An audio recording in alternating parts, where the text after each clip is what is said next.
Satgas COVID-19 Jawa Timur meminta masyarakat terus mengenakan masker selama pandemi belum berakhir.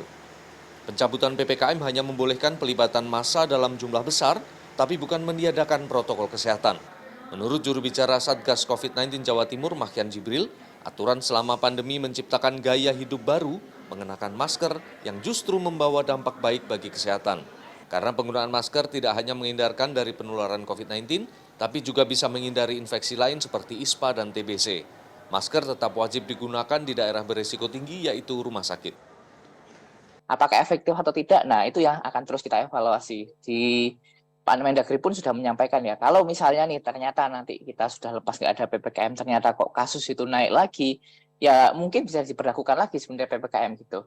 Para calon penumpang kereta api di daerah operasi 8 tetap harus mengenakan masker ketika berada di stasiun dan di dalam kereta api. Secara umum para calon dan penumpang kereta api di stasiun Gubeng terlihat patuh mengenakan masker, hanya beberapa orang yang tidak taat. Sebuah posko kesehatan juga disiagakan untuk melayani kebutuhan vaksin. Dalam sehari posko ini bisa memvaksin hingga belasan orang. Vaksin sebagai syarat perjalanan harus sudah dilakukan minimal sehari sebelum tanggal keberangkatan. PT KAI Daob 8 berhak membatalkan tiket penumpang kalau tidak memenuhi syarat kesehatan. Sejak 22 Desember 2022, PT KAI Daob 8 sudah membatalkan 200-an calon penumpang yang tidak memenuhi syarat kesehatan. Tercatat ada sekitar 270-an penumpang kereta api jarak jauh yang tidak kami izinkan untuk melaksanakan perjalanan karena memang dia tidak memenuhi syarat yang telah ditetapkan tersebut.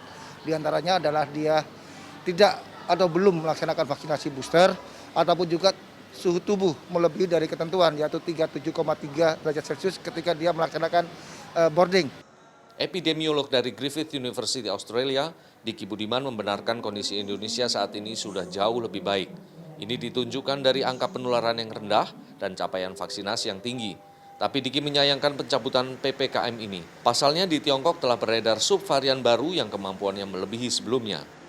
Maka PPKM ini setidaknya di level 1, paling tinggi juga 2 itu yang harus kita lakukan. Ya. Tentunya dengan penguatan di vaksinasi, ya, protokol kesehatan. Ya, memang situasinya memang seperti itu. COVID ini memang belum bisa kita prediksi, belum dalam satu kriteria yang disebut endemik stabil, belum. Dan belum ada pejabat WHO yang mengatakan bahwa ini juga atau epidemiolog dunia yang mengatakan bahwa ini satu situasi yang sudah endemik di dunia, ya tidak.